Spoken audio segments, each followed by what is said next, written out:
Irmãos, eu gostaria que vocês abrissem suas Bíblias na carta de Paulo aos Filipenses, capítulo 4.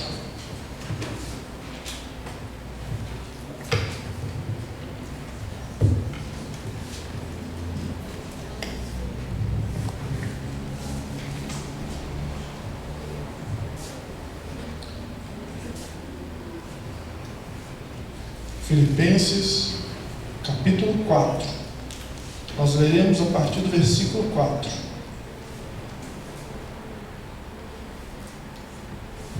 Bom, assim diz a palavra do Senhor: alegrai-vos sempre no Senhor. Repito, alegrai-vos. Que a vossa moderação se torne conhecida de todos os homens. O Senhor está próximo. Não vos inquieteis com nada, mas apresentai a Deus todas as vossas necessidades pela oração e pela súplica, em ação de graças. Então a paz de Deus, que excede toda compreensão, guardará os vossos corações e pensamentos em Cristo Jesus. Finalmente, irmãos, ocupai-vos com tudo que é verdadeiro, nobre, justo, puro, amável, honroso, virtuoso, ou que de qualquer modo mereça louvor. O que aprendestes e herdastes, o que ouvistes e observastes em mim, isso praticai. Então o Deus da paz estará convosco. Até aqui. Oremos. Senhor, obrigado por essa escritura ter chegado até as nossas mãos. Obrigado, Senhor, porque muitas cartas, ó Deus, passaram um dia no cânon, Senhor, e esse fragmento chegou até as nossas mãos. Somos louvados por ele, somos agraciados por ele e te agradecemos, ó Pai. Senhor, fala conosco através dessa singela mensagem, que essa mensagem seja viva ainda hoje nos nossos corações. Amém. Amém. Meus irmãos, para entendermos esse texto que lemos aqui, faz-se necessário nós compreendermos um pouquinho no contexto o qual esse texto está inserido. Essa carta foi escrita aos Filipenses. Filipos ficava na Macedônia, antiga colônia romana, hoje faz parte da Grécia. A Grécia tomou esse pedaço e hoje Filipos está ao norte da Grécia. Paulo, quando passou por essa cidade pela primeira vez, foi durante a sua segunda viagem missionária.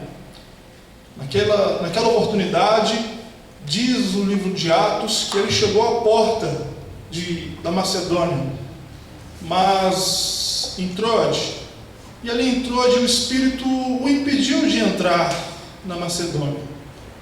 Mas diz o texto que naquela mesma noite ele teve, através de sonhos, uma revelação do Senhor que dizia, um varão que dizia para ele, um varão macedônio, que ele reconheceu. Macedônio, eu procurei a etimologia da palavra na expectativa de que fosse a terra dos macedos, mas não era a terra dos homens altos, terra de Mactós, homens altos.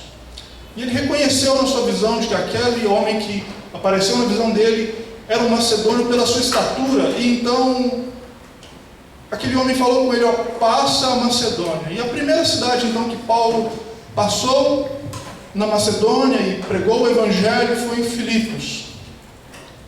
Em Filipos, ao entrar na cidade, a primeira pessoa a quem ouviu a mensagem e compreendeu e aceitou aquela mensagem foi uma mulher chamada Lídia, uma vendedora de púrpura.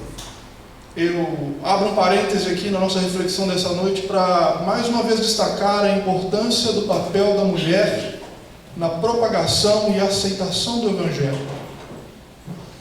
Lídia então recebe aquela mensagem num lugar de adoração, num lugar de oração, como diz o texto de Atos, e ela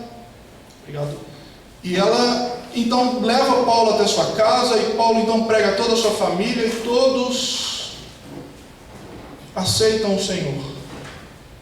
Assim que Paulo prega para Lídia, ele sai pela cidade, então uma mulher diz o texto, com espírito de adivinhação, começa a segui-los, e dizer: vocês são seguidores do Deus vivo. E Paulo então perdeu a paciência com aquilo, estava ele e Silas, e de repente ele expulsa o espírito de adivinhação que está nela. As pessoas então não gostavam porque lucravam com aquela mulher fazendo adivinhações, e eles são encarcerados por causa daquilo. No cárcere eles são açoitados, apanham muito, diz o texto, e de noite, após toda aquela surra, eles estavam, Paulo e Silas, na prisão, orando e cantando, louvando, e então um grande terremoto vem sobre aquela cidade, derruba as paredes das prisões, as pessoas fogem, mas Paulo e Silas ficam. O carcereiro acorda, vê que todo mundo fugiu e pensa: vou me matar, porque vão me acusar de ter soltado os presos. E Paulo então fala: não faça isso. Diz o texto que ele pregou para aquele carcereiro então recebeu a mensagem do Evangelho, levou Paulo até a sua casa, Paulo pregou a sua família novamente, e todos se converteram ao Senhor naquela casa também. E diz o texto que depois os romanos, por causa do terremoto, quiseram expulsar Paulo e Silas da cidade de Filipos. E Paulo vira e fala assim: olha, vocês não podem fazer isso, somos cidadãos romanos. Eles então, a guarda pretoriana, temendo por ter açoitado um cidadão romano, libera Paulo pedindo para ele desculpas, apenas o convidando. Pede muitas desculpas e libera ele: olha, por favor, retire-se da nossa cidade. É mais ou menos aquilo que eu experimentei uma fase da minha vida, onde eu não fui expulso da escola, eu fui me convidado para retirar. Bom, esse terremoto então mudou muita coisa na vida de Paulo, e essa é a história da passagem deles. Duas famílias se comprometeram com o Evangelho. Duas famílias absorveram o Evangelho e falaram: vamos levar o Evangelho em prática. Essa é a história de Filipos, de como o Evangelho chegou lá. A carta dos Filipenses nos mostra como que essa igreja se desenvolveu. Os filipenses, eles se pegaram tanto o Evangelho que a igreja começou a crescer, e eles então foi um povo que, diz Paulo, foi o primeiro povo a cuidar do apóstolo Paulo nas suas viagens missionárias. Eles então passaram a mandar recursos financeiros para que Paulo continuasse fazendo suas viagens missionárias. E aqui, pela terceira vez, como diz a carta, os filipenses mandam sustento econômico a Paulo. E Paulo então escreve essa carta. Eu chamo os irmãos a refletirem sobre essa carta, olhando para ela, pensando que ela é diferente das outras. Porque em todas as outras cartas, Paulo está respondendo a problemas que pré-existiam e que chegaram até ele através de cartas também. E as cartas de Paulo aos Coríntios, aos Gálatas, são cartas-respostas. Mas essa carta em específico é uma carta de gratidão. É uma carta onde Paulo escreve especialmente para agradecer aos filipenses, porque ele não podia estar com eles naquele momento, porque ele estava preso. A tradição cristã acredita que Paulo estava novamente encarcerado, só que dessa vez em Roma. E ali em Roma ele tinha alguns privilégios, que ele podia escrever carta, podia receber visita, mas estava encarcerado, não podia sair dali. E Paulo então, através de Epafrodito, responde para a igreja de Filipenses. E dos problemas que, infelizmente, a gente não tem carta, mas nós sabemos, através dessa carta, que Epafrodito chegou para Paulo e falou assim: Paulo, lá está bacana, mas está tendo problema também. E um dos problemas que está tendo lá, Paulo, é que tem uma turma que está querendo que a gente faça coisas que você não nos ensinou. Eles querem que nós guardemos mandamentos dos judeus, e nós não somos judeus. E Paulo então escreve para eles, para poder responder. E nessa carta nós vemos, nos primeiros versículos, Paulo tratando dessas coisas. E no capítulo 2 desse livro, dessa carta, Paulo vira para eles e fala assim: olha, para vocês vencerem as dificuldades que está separando vocês, pensem no Senhor Jesus. O Senhor Jesus humilhou-se a si mesmo, ele fez-se servo Ele abriu mão de ser Deus. Ele abriu mão da sua grandeza, tornou-se homem, mas ele foi exaltado por Deus. Meus irmãos, é muito provável que os filipenses estivessem se dividindo entre aqueles que foram convertidos por Paulo e aqueles que ainda buscavam seguir os mandamentos da Torá. E aqueles que estavam seguindo o mandamento da Torá estavam maldizendo esses irmãos da igreja de Filipos. E eles estavam preocupados com a sua reputação, porque a sua reputação era boa. Paulo só fala coisas boas dos filipenses. Fala como que eles se importaram, como foi o primeiro grupo de irmãos que passaram a sustentá-lo financeiramente nas suas viagens. A gente pode até pensar assim, poxa, mas dar um dinheirinho não é tão difícil. Eu tenho essa prática na minha igreja hoje. Aqui em 2016 eu trago um dízimo e oferta. Eu cuido de lares, de idosos. Eu faço doação para o Caminhos para Jesus. Eu faço doações para a Visão Mundial. Mas nessa época que era diferente. Talvez as pessoas não tivessem tantas condições. A igreja foi fundada em cima de duas famílias, a família de Lídia e a família de um carcereiro. E eles então, com essa boa fama, estavam preocupados. Estão falando mal da gente, Paulo. Estão falando mal porque aquilo que você nos ensinou é diferente do que eles estão querendo fazer. E eu trago aqui uma reflexão sobre isso para nós aqui hoje. Inicialmente, antes de entrarmos no nosso texto específico. Quantas vezes nós temos a nossa reflexão? Aqui estamos numa igreja presbiteriana unida, que nós sabemos que pensa um pouquinho diferente de outras igrejas presbiterianas, que tem sua interpretação própria, e que muitas vezes, eu sou bem novo aqui, mas eu procuro saber a história dessa igreja. Muitas vezes é taxada por ter algumas aberturas que outras igrejas não têm, como nós somos ecumênicos, E nisso nós preocupamos muitas vezes, talvez não seja o seu caso, mas talvez passe pela cabeça de alguém de ser taxado por inferior aos demais cristãos. Paulo respondeu para os filipenses: não se preocupem, porque o mesmo Deus que foi humilhado na figura de Jesus também foi exaltado por Deus Pai. Ser humilhado, ser colocado como inferior, não é problema. E Paulo vai responder isso falando da sua própria vida. No capítulo 3, ele chama para ele também para falar assim: olhem para mim. Sou descendente de hebreu, sou seguidor da lei, segui o máximo que pude, sou farisaico, fui fariseu o máximo que consegui, observei tudo, sou melhor do que esses que estão te acusando, mas eu tenho isso como esterco, eu não dou valor para essas coisas. Paulo então chama os irmãos de Filipos para pensarem que a situação deles, dessa divisão da igreja, deve ser sarada por meio da unidade, por meio do respeito, por meio de não se achar superior aos outros só porque você tem uma interpretação mais bíblica, mais reformada. Não é a sua interpretação reformada que faz de você uma pessoa melhor. Não é você observar todos os ditos de Jesus e sabê-los de cor que faz de você uma pessoa melhor. E Paulo responde isso para eles. E esses problemas então são respondidos por Paulo dessa maneira. E então nós entramos no nosso texto. Aquele que está preso, sofrendo, passou por muitas tribulações.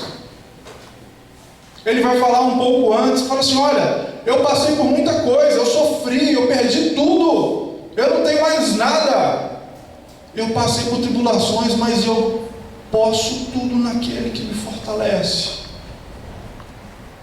Todas essas coisas eu consigo passar naquele que me dá forças. E ele começa então a responder aqui nessa passagem, terminando a sua carta de gratidão aos Gálatas, dizendo: alegrem-se, olhem para mim, eu estou preso de novo. Vocês lembram que eu já estive preso antes, na cidade de vocês, tomei uma surra, apanhei até falar chega, e nem por isso eu esqueci que o Senhor está do meu lado. Alegrem-se. E ele fala, repito, alegrem-se, enxerguem as coisas positivas, não se desanimem, apesar de todas as dificuldades que acontecem com vocês, não desanimem, alegrem-se. E ele vai lá no capítulo 4, versículo 5, fala assim, olha, vocês querem responder essas coisas à altura?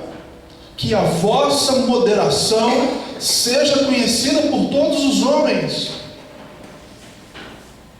Paulo, tendo essa ideia de que eles estavam sendo cobrados, o apóstolo Paulo vai falar assim, olha, esse povo aí, o Deus deles é o estômago. Por quê? Porque provavelmente aqui os macedônios, os nossos irmãos de Filipos, comiam carnes que o judeu não comia, e eles estavam sendo acusados por comerem essas carnes. E Paulo fala assim, olha, o Deus deles é o estômago deles, isso não é com vocês. E ele fala assim, olha, vocês vão combater isso através da vossa moderação.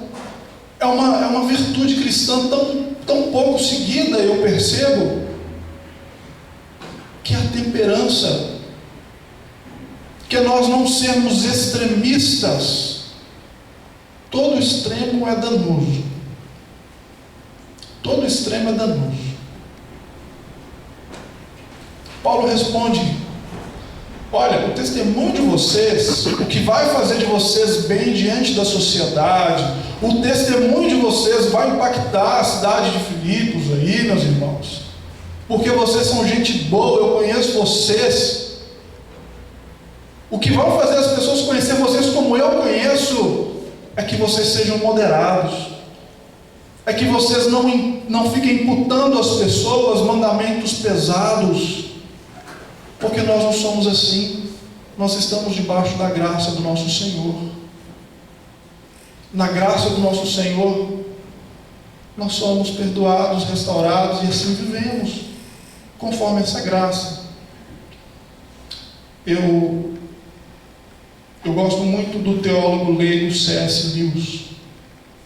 Ele é teólogo porque desenvolveu uma teologia profunda, e leigo porque alguns dizem não fez um curso de teologia formal. E ele é considerado o maior teólogo leigo. E ele, naquele livro Cristianismo Puro e Simples, tratando essas coisas de temperança, ele fala que muitas vezes as pessoas não são temperadas porque se elas tomam para ela uma postura cristã de abstêmio de qualquer coisa, por exemplo,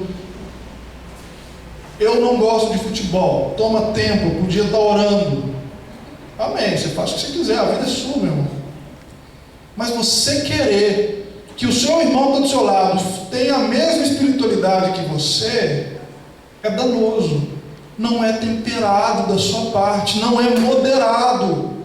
Eu poderia dar vários outros exemplos aqui, os quais muitas vezes nós agimos mal em relação à temperança. Queremos que as pessoas façam aquilo que nós fazemos. Nós nos colocamos como crivo. O que eu faço pode, o que eu não faço não pode. E Paulo exorta os irmãos falando, olha, que vocês sejam moderados, que haja moderância no meio de vocês. O Senhor está próximo. O que ele está falando? Olha, o Senhor vive em vocês, o Senhor Jesus está com vocês, então coloque o Senhor para ser a medida de vocês. E no versículo 6 ele fala, olha, não vos inquieteis com nada, mas coloquem diante de Deus, através de orações e clamores, esses problemas. Entreguem para Deus esses problemas. Então a paz de Deus, que excede a toda compreensão, vai estar em vocês. Somente quando nós colocamos diante de Deus essas nossas frustrações em relação à própria igreja, meus irmãos.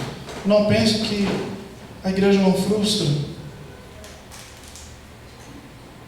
C.S. Lewis também disse: a igreja é como a arca de Noé.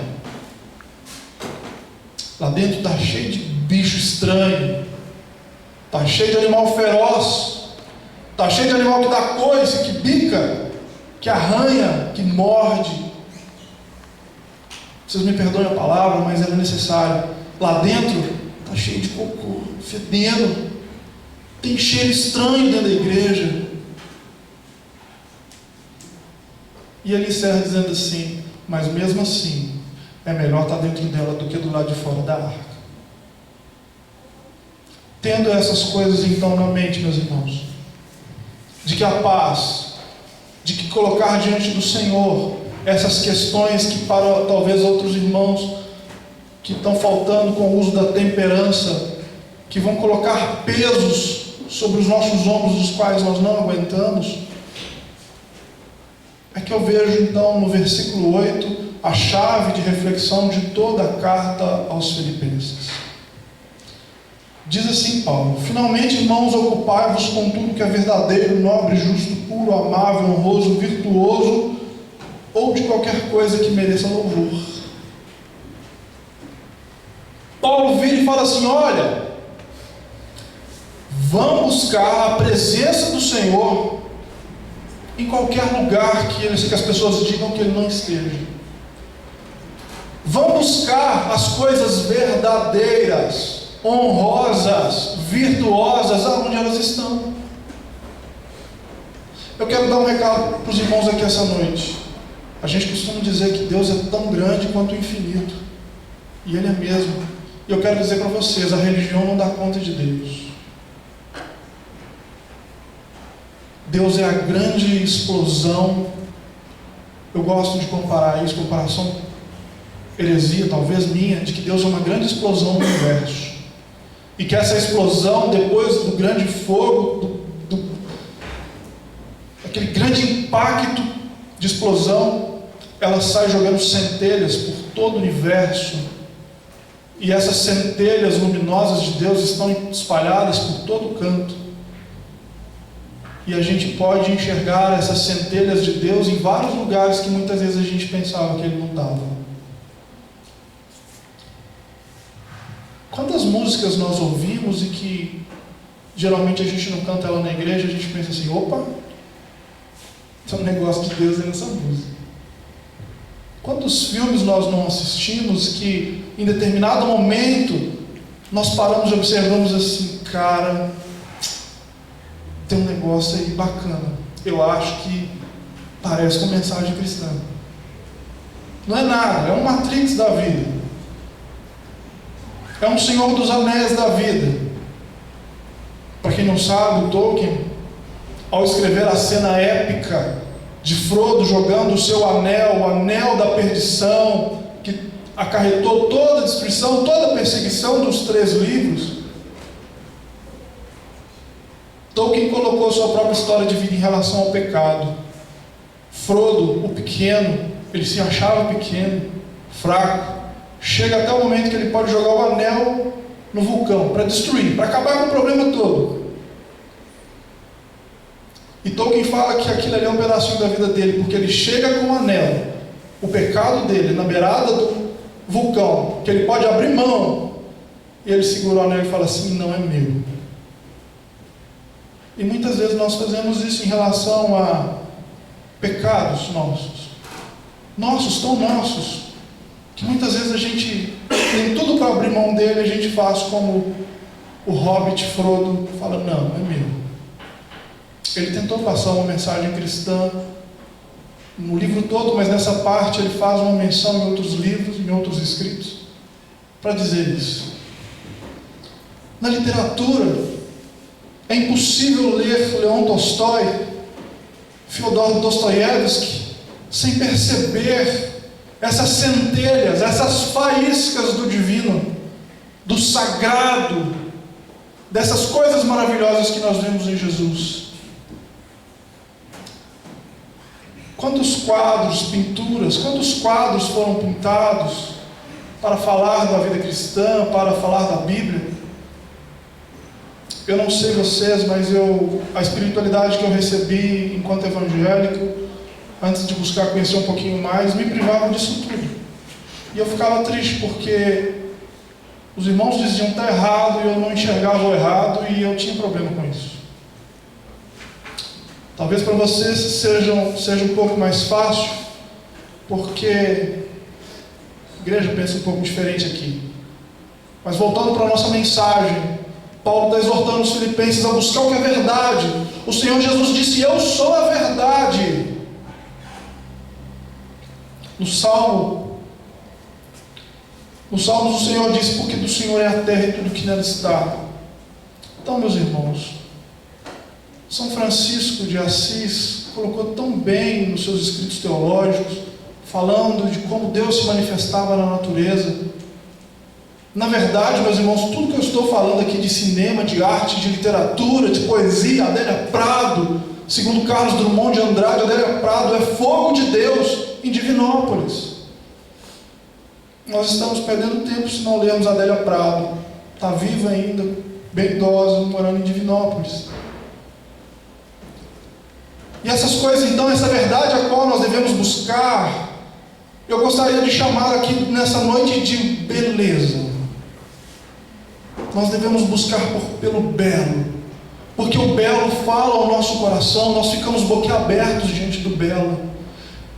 Mas eu preciso falar que o belo não é o padrão de beleza que nos disseram que existe, que, por exemplo, em relação a pessoas, é a pessoa clara, dos olhos verdes, europeu, nórdico. Isso não é padrão de beleza, isso nos venderam como padrão de beleza. Belo é aquilo que fala ao nosso coração. A raiz etimológica da palavra beleza, segundo Leonardo Boff, é Bet El Zah, lugar onde Deus brilha.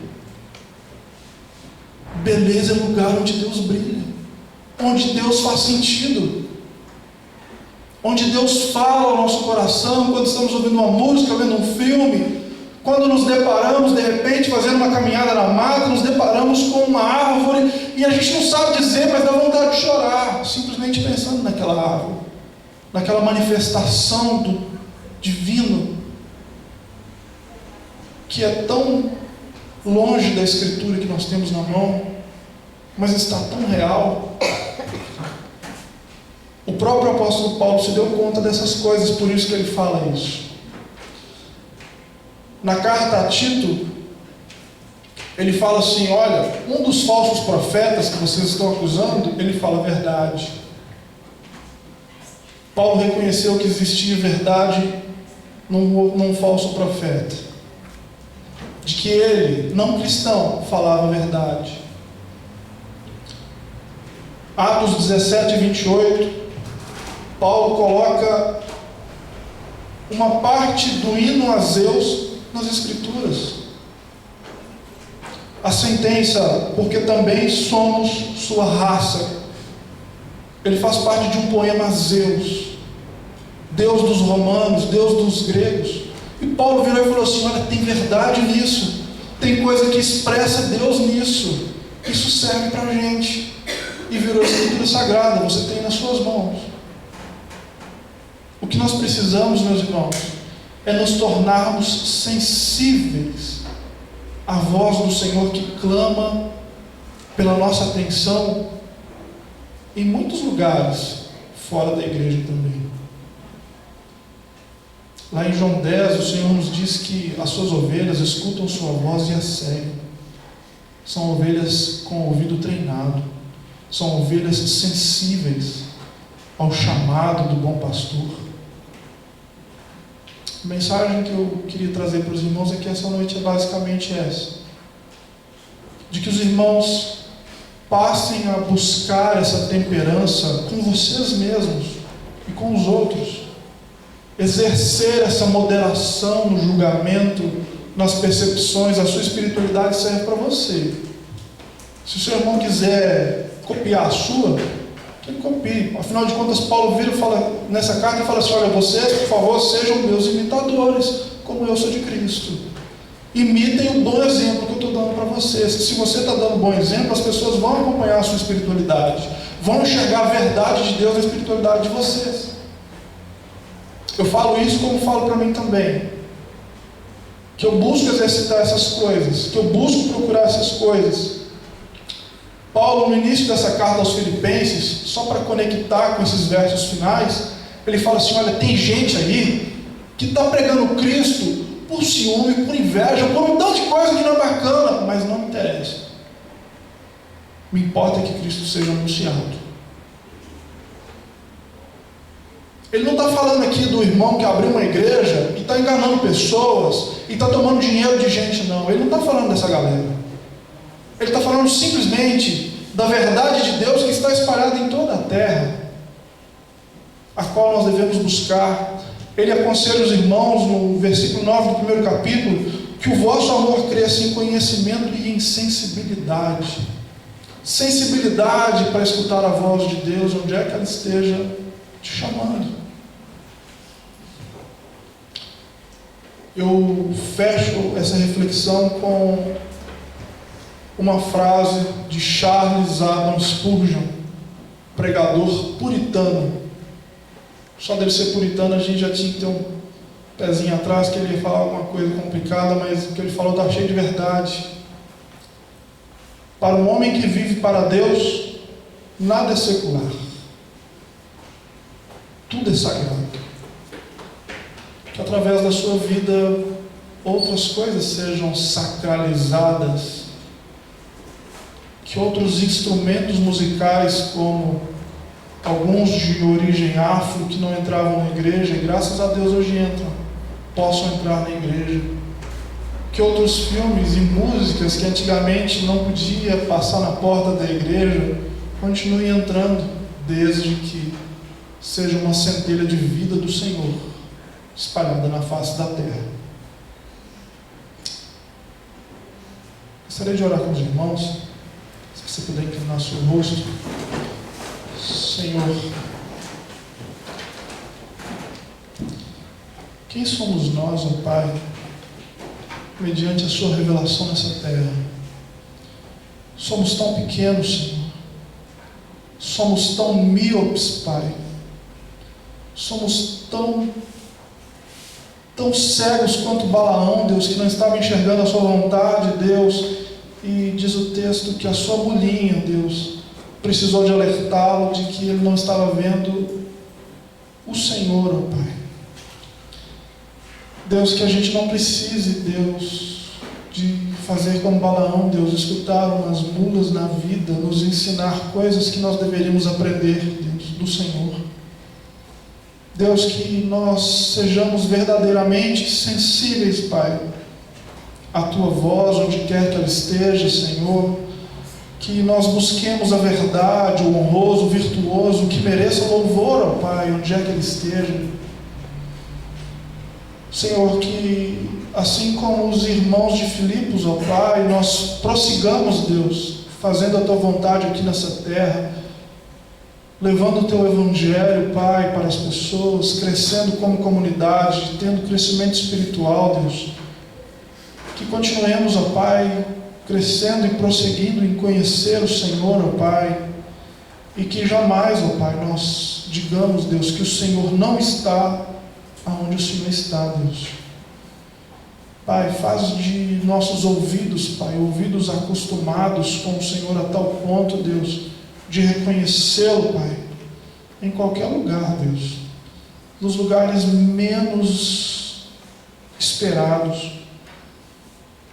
Deus, que essa comunidade, Deus, eu te peço, Senhor, que ela continue, Deus, firme, Deus, no propósito de anunciar o Senhor todos os dias, que ela continue firme no propósito, Deus, de buscar a moderação do Senhor, ó Deus, face à nossa espiritualidade, que eles continuem, ó Pai, exortando a nossa vida, Senhor, que o nosso pastor, ó Deus, seja suprido pelo Senhor, ó Pai, de graça e conhecimento, Deus, para continuar instruindo-nos, ó Pai, levando-nos para o caminho da verdade. O Senhor é a verdade. Fortalece-nos nas nossas dificuldades, ó Pai, e que não sejamos pedra de tropeço para ninguém nessa terra, mas que antes, ó Pai, possamos ser chave que abre cadeias e prisões, que aprisionam pessoas, ó Pai, em legalismos, em interpretações tão estranhas da Escritura, Senhor. Em nome de Jesus, ó Pai, nós oramos, ó Pai. Amém. Amém, Senhor.